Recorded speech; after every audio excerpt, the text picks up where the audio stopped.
Imagine Streets of Rage and Final Fight had a run-in at a bar, but instead of beating each other up as video game knowledge would dictate, they fell in love and had a child. That child is all grown up now and is called the Takeover. Out now for the Nintendo Switch, Steam, and coming soon to the PS4, the Takeover is a beat-em-up that draws inspiration from Final Fight and Streets of Rage, but offers just enough on its own to be more than a carbon copy. The story is pretty basic when it comes to video game storylines. You won't find any twists and turns as you do in Metal Gear or Final Fantasy, but it doesn't have to be. After all, it is a beat-em-up. The story is told through beautiful comic book inspired storyboards, which feature some fairly decent voice acting. Your daughter is kidnapped by some goons and you gather up the posse to rescue her. You can play as one of 3 main characters and a 4th one once you beat the game. The game can be played as a single player experience, or you can play with a friend in 2-player couch co-op. The one thing that's sort of a bummer is that you can't play online with anyone else who owns the game, but I rarely do this anyways, so it's not a deal breaker. The characters in the Takeover follow the same basic character design in pretty much all beat-em-ups. First, let's talk about Ethan Rivers, an ex-cop who bears a resemblance to Axel Stone from Streets of Rage. He is the most well-balanced character, and his stats feature both speed and power. Then there's his girlfriend Megan, who resembles Blaze Fielding, also from Streets of Rage, and is speedy but does the least amount of damage. Next up is Ethan Rivers' brother-in-arms Connor, who plays the role of the token big dude. Yes, we all know who the big dude is in both Final Fight and Streets of Rage, and Connor fits that role quite nicely. Of course, Connor is powerful, but slow. The final character that you can play as once you beat the game's story mode is Jackson, who has slightly better reach but less speed than Ethan Rivers. Both have the same strength. The game features 3 modes, including Story Mode, which takes you through the bulk of the game stages, bosses, and endings, Survival Mode, which pits you against wave after wave of enemies, and Challenge Mode, which drops you in a stage to complete 3 challenges, such as picking up all the stars, not using any special attacks, and maintaining at least 50% of your health throughout the stage. In Challenge Mode, you need to beat the level with at least 2 of the challenges achieved to advance to the next stage. The gameplay in the Takeover is simple but enjoyable. The developers like to say that their game is an old school beat 'em up inspired by 90s beat 'em ups, and that description is dead on the money. But as I mentioned previously, the game has enough on its own to set itself apart from both of those games. Each character has a punch, a kick, and a jump button to beat up the enemies with. Each of them also carry a firearm. Ethan carries a handgun, Megan carries a sawed-off shotty, and Connor and Jackson both wield a regular shotgun.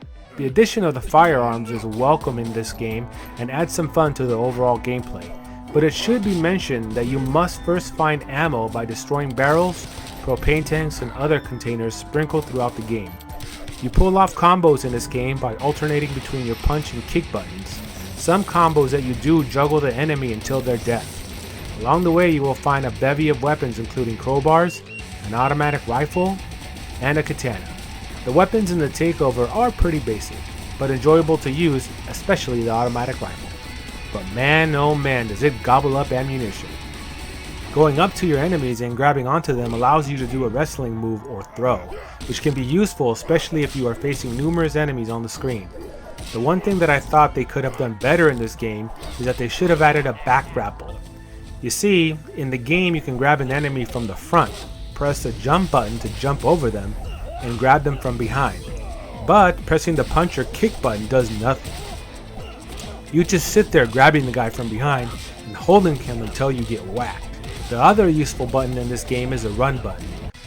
You can use it instead of pressing double left or double right to run, which any self-respecting gamer knows often doesn't work because we suck at controlling games. This button makes it easy to pull off jump kicks and get away from the vast number of enemies that appear on the screen at once, all at the push of a button. No beat 'em up would be complete without special attacks. The Takeover gives you 3. As you kick ass through the game, get hit, or die, your rage meter starts to fill up. When it is completely full, you can activate Rage Mode and be invincible for a good amount of time, which also strengthens your attacks and makes it easier to kill your enemies. The special meter fills up by kicking ass and not getting hit, and once it is full, you can activate a screen clearing super bomb to kill all the enemies on the screen. Finally, there is a special attack that you activate by pushing a button, but be wary. Each time you push the button and use the attack, it takes a little bit of life from you. The controls in this game are basic and not too difficult to master. They are responsive and you will start kicking ass in no time once you pick up the controller.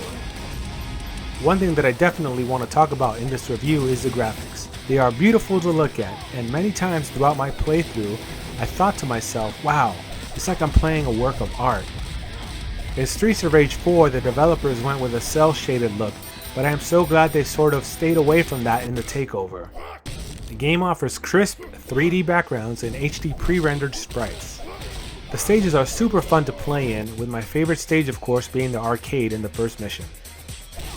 The other great thing about this game is that it breaks up the repetitiveness that tends to plague beat 'em ups like this by injecting 2 stages in which you get to drive a car and shoot enemies, and one where you climb aboard a fighter jet a la Afterburner and take on enemy jets and helicopters.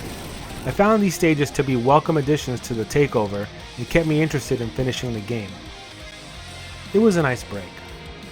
The type of enemies you get to fight feels samey, until the later levels when more of a variety of bad guys show up for you to knock out.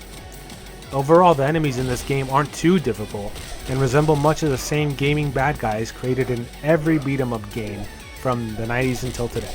The bosses in this game each have character and are a lot of fun to fight. They aren't too difficult to beat, especially the end boss, but I had a good time figuring out their patterns and beating them up. The game has 7 stages containing 22 missions. You can choose to be one character at a time, meaning there's no swapping out of characters mid-mission, which pissed me off. Until I realized that after beating the game, you were given the opportunity to unlock relay mode, which lets you swap characters out mid-mission. Why did they do that? I guess they needed to give players something to shoot for after the short playthrough. The difficulty in the Takeover can be ramped up. I played it on normal mode and it wasn't too much of a challenge. It took me roughly 3 hours to complete the game, and it didn't prove too difficult at all. My next playthrough will be on a more challenging difficulty setting. I would be remiss if I didn't speak about the game's musical soundtrack. It reminds me a lot of Streets of Rage 2's soundtrack and fits the game really well. The game also features a tune from the legendary Japanese composer Yuzo Koshiro, who composed music for Revenge of Shinobi and the Streets of Rage series. Have a listen.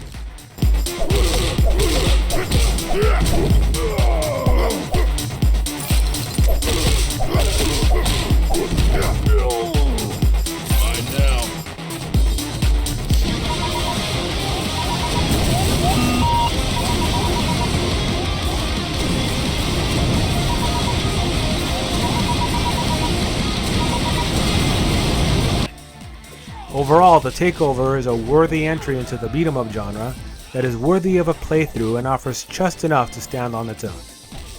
If you enjoyed this review, please subscribe to The Big Retro Show and drop me a comment and a like. Until the next one, I will see you on the next Big Retro Show.